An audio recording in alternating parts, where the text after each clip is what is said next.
Hey, what's up, everybody? It's Charles, and welcome you guys to another episode of the Dreamerspro Show, where we cover everything from sports, hot topics, classic debates, entertainment, and we give you guys a fresh perspective on things and how we see them. And today we got a pretty interesting episode for you guys. We want you guys to stick around for it, so please make sure you go ahead and like the video and subscribe to the channel. Now, yesterday, there were a bunch of games in the NBA, but one of them was between the Los Angeles Lakers and the Portland Trail Blazers. And it was entertaining. I started watching the game actually in the second half of that game. The third quarter, you could kind of see that it was going to be a very competitive game. And then in the fourth quarter, things really started to get competitive. The game started to get close. And towards the end of the game with like about, I'm going to say with 2 minutes to go, a minute and a half left to go, I actually thought that the Lakers were going to win the game, right? But then Damian Lillard came in there and he hit a very big shot. And then for whatever reason, man, the Lakers just started taking bad shot after bad shot after bad shot. And ultimately, they ended up losing that game. Now, how does that relate to this video? Well, this brings us to today because obviously the media was going to react to it. And one of the outlets that reacted to it was, of course, Undisputed, right? And they discussed it today. Now, usually on Undisputed, what usually happens is that Skip Bayless is usually the person that calls out LeBron James. But today, something happened that I didn't expect. And in this case, Shannon Sharpe was the one that actually called out LeBron James for some of his bad shots selection toward the end of the game. But before we get into that audio, this video is brought to you by our sponsor, Aura, who's also the official sponsor of the T-Wolves. Do you know what the fastest growing crime in America is today? It's identity theft. Imagine trying to log into your email only to see that your password has been changed. Then you start getting weird notifications from your bank and credit cards only to find out that all of your personal and sensitive information has been totally compromised. If you think it can happen to you and your family, just know that in 2020, over 49 million Americans were victims to identity theft, costing them a combined $56 billion. That is why we are excited to partner with Aura, who's a sponsor of this video. Aura is the #1 identity theft and financial fraud protection. Aura monitors the dark web and alerts you if any of your passwords and accounts have been breached. And funny enough, after using Aura, I discovered some of my credentials were floating around in the dark web, and the app showed me exactly when and where the breach happened. In addition, Aura allows you to set spending alerts and they'll notify you of any suspicious transactions. Aura is 4 times faster than any of its competitors in alerting you if someone is trying to open a credit card or obtain a loan using your name. And remember this, every 14 seconds, someone becomes a victim of identity fraud. Don't let it happen to you. Now click the link in the description and try Aura for free for 2 weeks and see if any of you or your family's personal information has been compromised. Start your free trial at aura.com/dreamerspro. And when you try Aura, by using the link in the description below, also know that you're supporting this channel. Thank you. So what we want to do is we want to play what Shannon Sharpe had to say about the bad shot selection by LeBron James toward the end of the game, and then we're going to come back and react to it. So take a listen to that here. Shot selection. They were terrible shot selection. They took horrible shots. Russ takes a 3 somehow.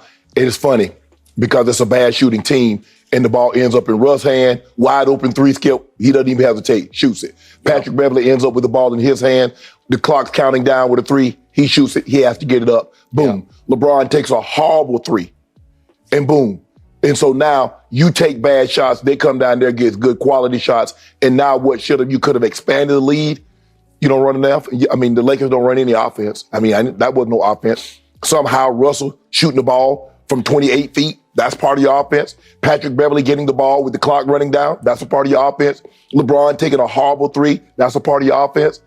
That's why they lost. To me, if you're up 8 with 4:42 left, it's up to LeBron, who has the highest IQ in basketball. He's still the best passer in basketball, just to figure out, take it home, get the game home. Well, taking 2 bad threes only gonna help the cause. That won't. I mean, he took 2 bad threes also. So let's not put Russ took an ill-advised jumper. Yes, Russ took an ill-advised 3. Pat Beverley got caught with the clock running down at the 3-point line. But LeBron took 2 horrible shots also. So you heard what Shannon had to say there.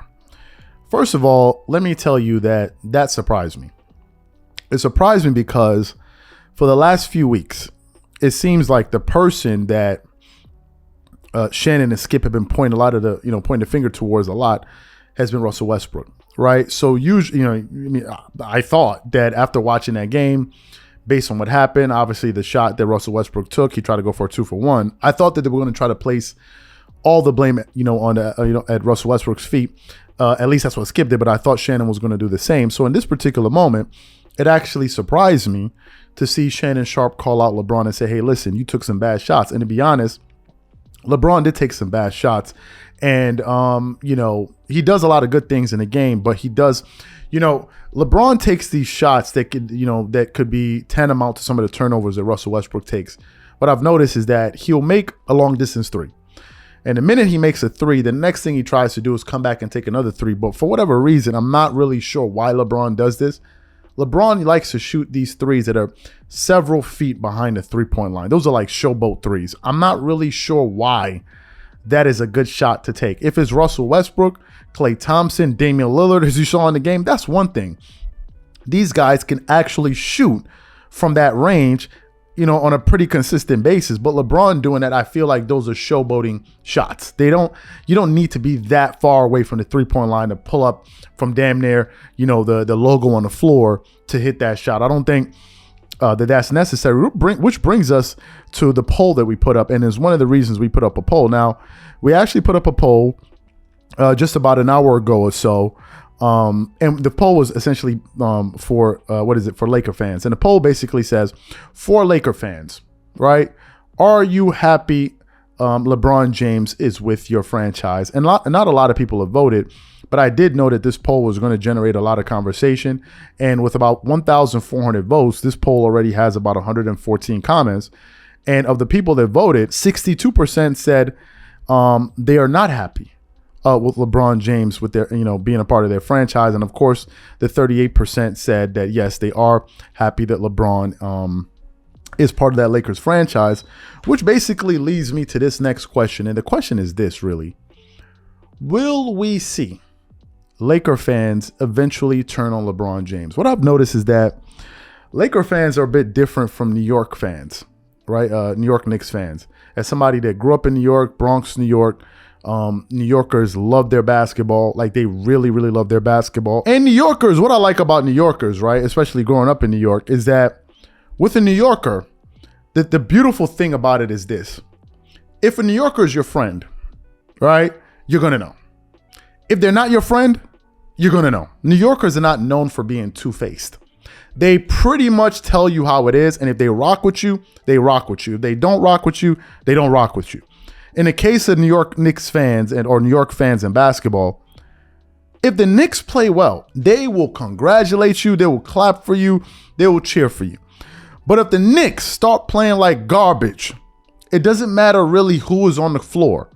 If they feel like you're playing like garbage, they're going to boo you. And I don't think it would matter if LeBron James is on the court, Kobe Bryant was on the court, Michael Jordan is on the court. Knicks fans, New Yorkers love basketball too much. They got to keep it official with you. They got to keep it 100 with you. And the question now becomes, will we see something like that happen with the Lakers? Will Laker fans finally get fed up and stand up and say, you know what? Enough is enough. I have seen enough. And will they start booing this team? Right? Because I'm trying to understand, how deep is the Laker fan base, Laker fan base's threshold? Like, how much pain can they take? Now they're off to an 0-3 start. I thought they would probably be 2-1. I thought the game that they could have gotten was the one that they lost last night. I'm not necessarily sure who they're going to be playing next. I think they're going to be playing against the Denver Nuggets. I would pretty much chalk that up to being an L. So if the Lakers start this season 0-6, 0-7, the question then becomes, when will the fans start pushing back? Now, that poll, some people can say, oh, it's skewed because, well, this channel is LeBron James haters. But then one person on that poll who left a comment actually said, well, the people that could be voting yes are LeBron James fans. So no one really knows, and I want to leave that question open for the audience for you guys to decide that. But really, the point I'm trying to make here is that I was quite surprised to see Shannon Sharpe call out LeBron James on his bad shot selection. So what I want to know from you guys, what do you think about what Shannon had to say? What do you think about the things I had to say? Whatever you guys think, please leave your thoughts and comments in the comment section, and we definitely catch y'all on the next episode. Peace.